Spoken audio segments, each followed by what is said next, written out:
2024년 1월 27일 올해 마지막 위험 점검 시작하도록 하겠습니다. 하나씩 살펴볼게요. 위험 점검 신용위험 한계기업 금융권위험 그대로 있고요. 이게 리세션하고 구분했지만 사실상 같은 항목입니다. 지금은 그런 상황이라 보시면 되고 올해 4, 5월에 급락장에서 잘 버텨야 된다라고 보고 있어요. 물론 이게 좀 늦어지면은 갭이 있죠. 5월에 고점이 있으면은 10월까지 이 안에서 한번 퍼즐 준다. 이때 시장이 좀 많이 무너져줘야 우리가 투자하기가 좋다. 왜냐하면 전 세계가 다 같이 금리를 인하를 할 거니까. 근데 아직 미국은 힘이 남아돌아요. GDP가 많이 올랐기 때문에.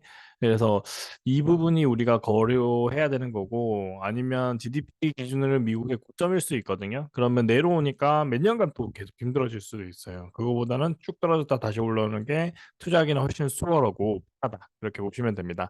금리 인상은 일본 이거 4월 이후로 약간 딜레이는 시키려고 노력은 하는 것 같아요. 안 그러면은 경기가 파괴해질 거예요. 일본도. 사실상 적은위를 통해서 경기 부양 정책을 일본이 지난 10년간 해서 이제 그 가실이 나오는데 기가 힘들죠. 그 대신 일본 정부 부채는 200% 가까이 되고 있습니다. 그럼 결국에는 이거를 방어할 수 있냐 없냐? 미국이 그걸 용인하나 안 하냐? 거의 미국이 원하는 방향대로 국가 정책을 수립할 수밖에 없는 그런 상황이죠. 200%는 언제든지 각 트리거가 돼요.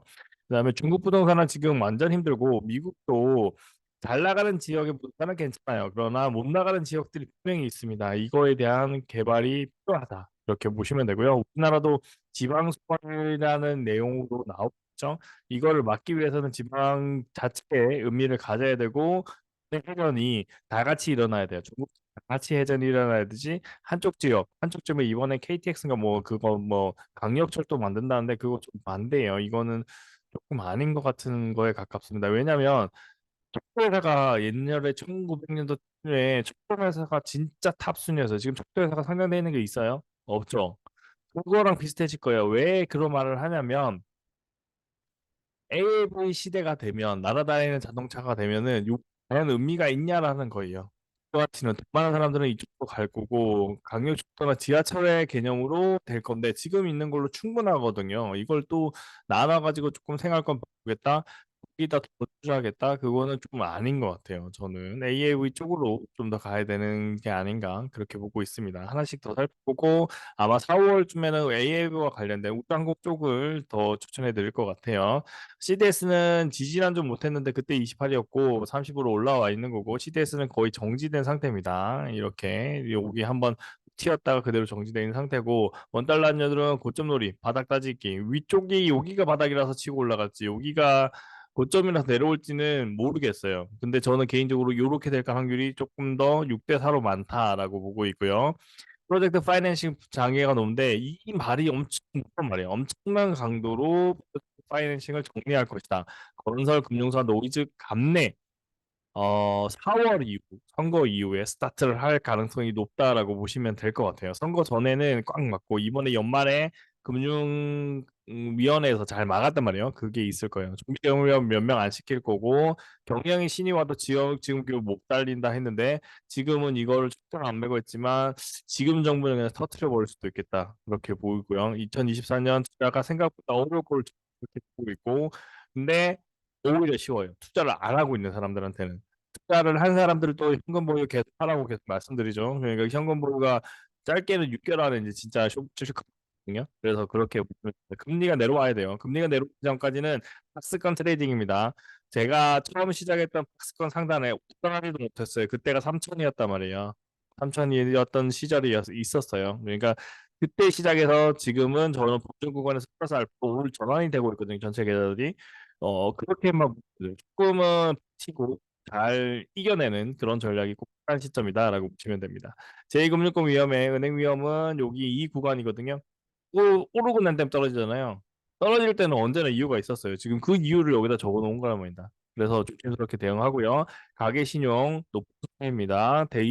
이제 대출받기 힘들으십니다. 그러면은 이게 여기서 경매건이 나올 거고 부실이 터지면서 집값 하락이나 전체적인 경기 하락이 나올 수 있습니다. 이걸 막는 거는 금리 인하밖에 없어요. 지금의 인플레로 디플레로 나올 거고 그 중앙은행들은 자기가 내려서 인플레는 싫어요. 그러나 시장이 힘들어서 인플레가 나오는 건 용인하겠다 모드입니다. 언제나 그래갖고 역사가 증명했기 때문에 그렇게 보시면 되고요. 여신 최대폭 감소, 저축은행 10년 만에 줄었기 때문에 셧다운이 나올 수 있다는 거, 1년부터 나오죠. 상당히 위험한 내용들이 계속 나오고 있는 겁니다. 연착륙 확률 30%와 경착륙 확률 70%가 두 개 있고 국제공로 양적 완화가 이제 슬슬 올 것 같아요. 올해가 원년이 되었으면 하는데 그게 안 되면 2025년 그러면 이게 악성으로 가버리면 전쟁까지도 유발하게 됩니다. 이 실제로 경제 대공황이 있고 난 다음에 세계 2차 전쟁이 있었어요. 그렇게 보시면 되고 극한 기상에서 우리는 경기 침체. 지금 침체가 원래는 재작년부터 계속 있었거든요. 그다음에 일드 커브라는 게 금리입니다. 금리가 별로 좋지 않다. 지금 이제 장단기 금리가 너무 오랫동안 버텼기 때문에 이게 이제 역전되는 그런 현상이 장기 금리를 낮춰야 되는 구간으로 이제 서서히 들어가고 있다. 시멘트 업계도 힘들 거고 다음에는 이제 반대로 이런 상황이 터졌을 때 여기 있는 뭐 건설이나 시멘트를 매수를 해야 될 시점이 서서히 다가오고 있다. 그렇게 보시면 돼요. 급락이 나와서 이 지금 가격에서 30% 정도 하락하면 그때부터 아마 게임이 시작되지 않을까 그렇게 보고 있습니다. 금리 인상 일본 상한 1%를 이제 제로 금리를 깨냐 안 깨냐인데 2분기부터 마이너스 금리 탈출할 것. 마이너스 금리 4월 1로 약간 몇 개월은 더 딜레이 됐어요. 원래 4월로 보고 있었거든요. 딜레이가 됐지만 우리의 방향성이 변하지는 못해요. 이건 정상을 가야 되기 때문에 지진 말고는 이걸 막을 수 있는 지진 전쟁 두 개 말고는 이 금리 인하를 막을 수가 없다 생각해 주시면 됩니다. 자, 그다음에 중국은 국내 ETF도 청산, 부동산 관련된 게 힘들다는 거고 부동산 대출로 빚 갚기를 허용한다고 했어요.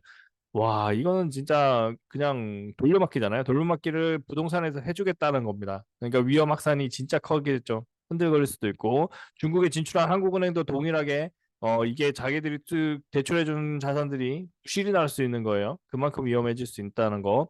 그다음에 미국 그 부동산 거래 금리가 높으니까 안 되죠. 이제 그거에 대한 결과물들이 이제 미국도 받아야 되고 그거를 지금 이제 우선 엔비디아라든지 글로벌 그 빅테크 기업들이 성장한 것 때문에 희석되고 있는 거지 내실 있는 경제는 아니에요. 그렇게 보면 되고 대규모 디플레 나오는 거 있기 때문에 이런 부분들은 우리가 조심스럽게 이게 다 상업용 부동산이랑 이게 프로젝트 파이낸싱과 연결된 저축은행 제2금융권 다 연결돼 있다라고 보시면 됩니다. 올해는 이 이슈가 있기 때문에 무조건 박스 트레이딩이에요. 박스 트레이딩. 뭐 많이 못 말고 수익권 나면은 여러 개 나누고 현금은 기회만 나면 계속 30% 만드세요. 30% 이상으로 만들어야 되고 4, 5월 됐을 때는 50%까지 현금 보유하셔도 좋습니다. 이 50%가 갑자기 따따블이 될 수 있어요. 저점에 사시면 그럼 되잖아요. 이 50%가 따따블 되면 기존에 있는 게 반딱이 되더라도 관계 없잖아요. 꼭 생각해 두세요. 그렇게 투자하는 시점이 이제 서서히 다가오고 있다. 이렇게 보시면 됩니다. 올해 상승이 와더라도 작년 말이랑 1월에 고점을 돌파하더라도 한 20% 30%밖에 더 못 올라갑니다. 그렇게 보시고 시장 대응해 주시면 될 것 같습니다. 위험 점검 여기까지 하고요. 다음 주에 뵙겠습니다. 감사합니다.